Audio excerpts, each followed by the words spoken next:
Hey, it's Bill here. I just want to do a short video today on software-defined radio. I'll be using RTL SDR hardware dongle and software called GQRX, and I'm running all this on an old desktop computer running Linux Mint. So the computer requirements are not that great to run SDR. If you have an old computer, it should work just fine.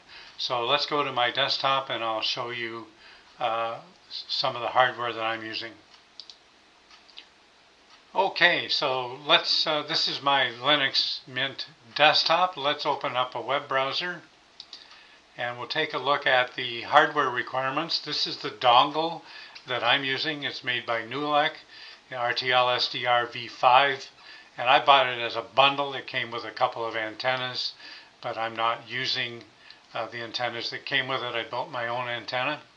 So this will get you 8 high frequency, very high frequency, and UHF frequencies on your software defined radio. This will feed it into your computer. If we look down here a little bit, it says you can turn your computer, phone, or tablet into a radio scanner, ham radio receiver that can receive nearly all radio frequency signals. It's compatible with Windows, Mac, Linux, and Android. It does take some installation. It can be used for reception of broadcast AM, broadcast FM, shortwave radio, CB radio, public security radio, trunked radio, air traffic control, and ADS-B, and both of those are quite interesting. You can also pick up things like NOAA for weather reports and that type of thing. So it's a fairly low-cost solution to get you into RTL SDR. So that is the hardware requirement. So now that we've taken a look at the hardware requirements, let's take a look at the software that I'm using, and that's a program called GQRX. Okay, so here's my Linux desktop again, and we'll go up here and we'll open GQRX. I already have it open, and what you'll see on the screen, on this part of the screen, you have the frequency we're tuned to, which is 444.175 megahertz, and that happens to be a repeater across the lake in near Delavan, New York, which we pick up quite strongly here. You'll see that I've bookmarked another bunch of repeaters that I have received occasionally, and there's a list of bookmarks up at the top that you can scroll through and select any one of these. So bookmarking is quite simple. This whole program is actually quite simple to use. So this area here is your spectrum, and you'll see once I turn it on, you'll see if there's anything active. This area in the bottom is your history. They call it a waterfall, but that's your history, and it gives you a glimpse of what's gone on in the last few minutes. So we can let's get this centered on that frequency again, and let's turn it on.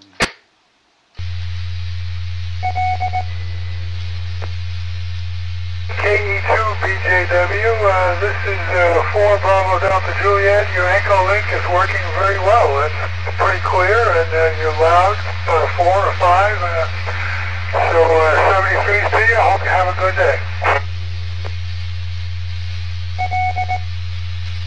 Thank you very much, and you have yourself a good day, and stay cool. This is KE2BJW clear.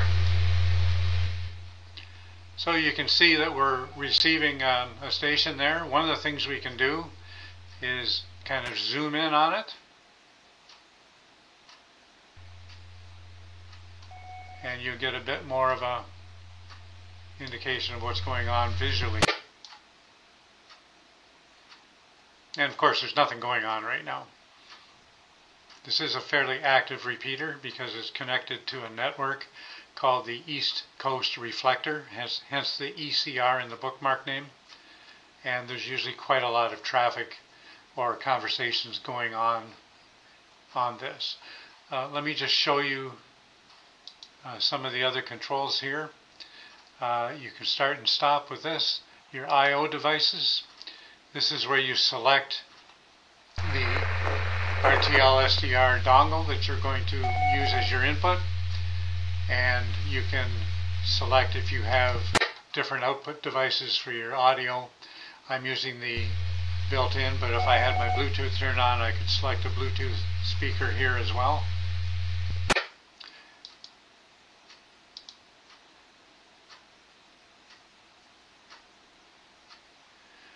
And one of the other things that I recently was able to implement with this software was the ability to scan. This is Kilo Echo 2, Foxtrot Tango Victor listening. Kilo Echo 2, Foxtrot.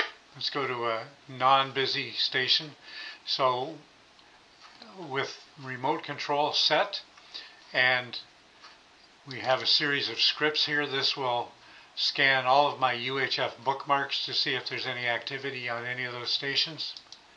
We just give it a run, and there it goes, scanning through those bookmarks. And when it hit one, it stopped, and it'll stay there until they stop talking. My name is Charlie, and come on back. This is Kilo Echo 2, Foxtrot Tango Victor. Kilo Echo 2, Foxtrot Tango Victor.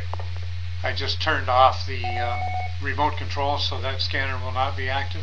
And we'll just take a look at some other frequencies. Tango Victor, Roger. This is Kilo Romeo 4, Bravo, Delta Juliet. Have yourself a nice day. Got some of the local fire departments here, and hopefully there's no activity going on right there. And let's scroll up here. This is our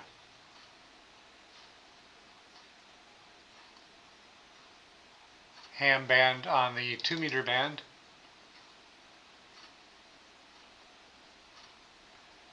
Let's see if we have any air traffic control.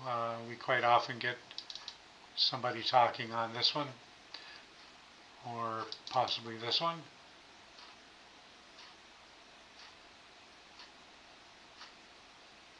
YYZ is Toronto, and this is the dispatch in the Hamilton area. Air traffic control, I should say, not dispatch. And sometimes we hear Cleveland Center talking to planes as they hand them off from YYZ to Cleveland.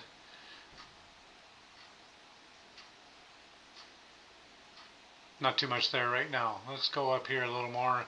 And of course we can get commercial radio.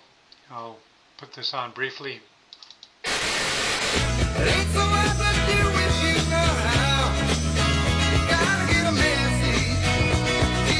And again, you can see that I have bookmarked, turn that down a bit, I've bookmarked a few commercial radio stations that we receive quite well here.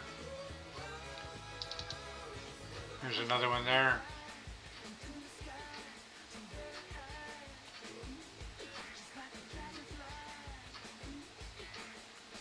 So, the ham bands, your local fire and possibly police, the EMO are emergency ambulances. C is the marine channels, and don't really see a lot of traffic here, but I do occasionally pick something up. Of course, your NOAA channels, ham bands, and I've also programmed in GMRS, and we can pick up, you won't hear much traffic here, but you can pick up your GMRS conversations. That's your FRS and GMRS radios. Okay, let's stop this and put it away. Okay, so I hope you enjoyed my little introduction to software-defined radio. This is the first video of this type that I've done, so if you enjoyed watching it, why don't you give me a like and a thumbs up, and hopefully I'll have some more videos coming soon. Thanks for watching.